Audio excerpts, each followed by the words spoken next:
আসসালামু আলাইকুম বন্ধুরা, কেমন আছেন সবাই আপনারা? আজকে হইলো আমি রাতে মূলা শাক রান্না করবো। এই যে মূলা শাক বাজার থেকে নিয়ে এসে ছোটো ছোটো ভাবছি যে মূলা রানবো আর হইলো শাকটা ভাজি বানাবো। তো দেখি যে না হইব না, মূলা একদম কম হয়ে যাব, শাকও কম হয়ে যাব। তাই একলগে মূলা দেওয়া শাক দেওয়া মাছ দেওয়া বানাই। তো আমি পেঁয়াজ মরিচ কাইটা নিছি, মাছ এই তো মাছ অল্প একটু মাছের একটা মাথা দুইটা ফালা করা হয়েছে আর অল্প একটু মাছ আমি শাক কাইটা দিয়ে নিছি। মাছটা আমি ভেজে নিতেছি।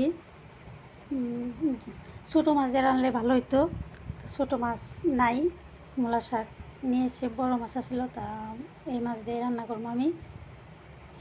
গরম এখনও, তারপরও মূলা শাক কী যুগ আইলো, সারা বছর সব ধরনের সবজি পাওয়া যায় না।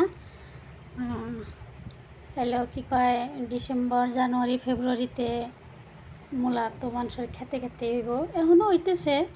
এখনকারটা অত একটা ভালো লাগে না খাইতে আর কি, ঠান্ডার দিনে শাক সবজি খাওয়ার মজাটাই আলাদা।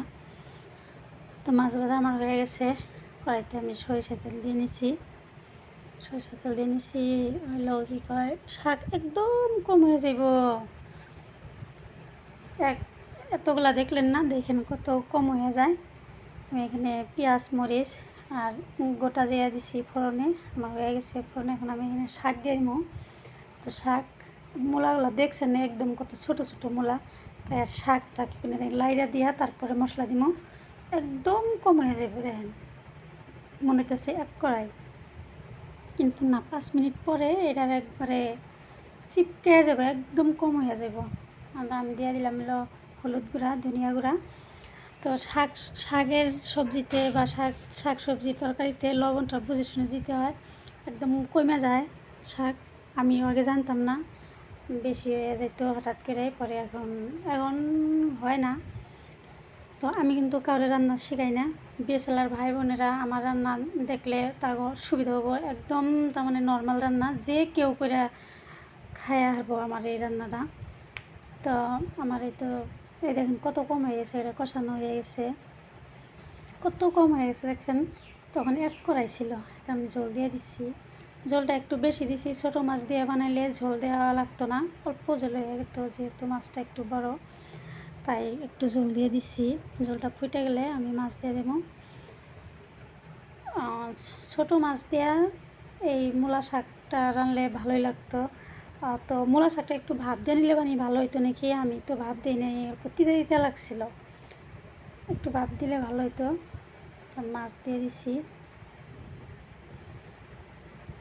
মাছ দিয়ে মাছটা ভালোভাবে তো আমি ভাজাই নিছি। 10 মিনিট পরে আর তরকারিটা হয়ে যাব। তো প্রায় হয়ে গেছে আমার তরকারি। এই যে মূলার তরকারি, মূলার শাক, এটা মূলার তরকারি না, মূলার শাক। এই দেখেন হয়ে গেছে, কত কমে গেছে তরকারিটা, হয়ে গেছে আমার তরকারি। এই যে মূলার শাক তরকারি। এই দেখেন মাছ,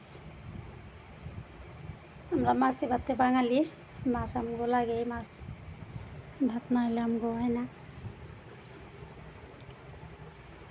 এই যে মূলা দেখেন, মূলাটা কত ছোট ছোট, আর এই ডিসেম্বর জানুয়ারি ফেব্রুয়ারিতে এগুলো মূলা আমরা নিমই না, গরু ছাগলে খাইব।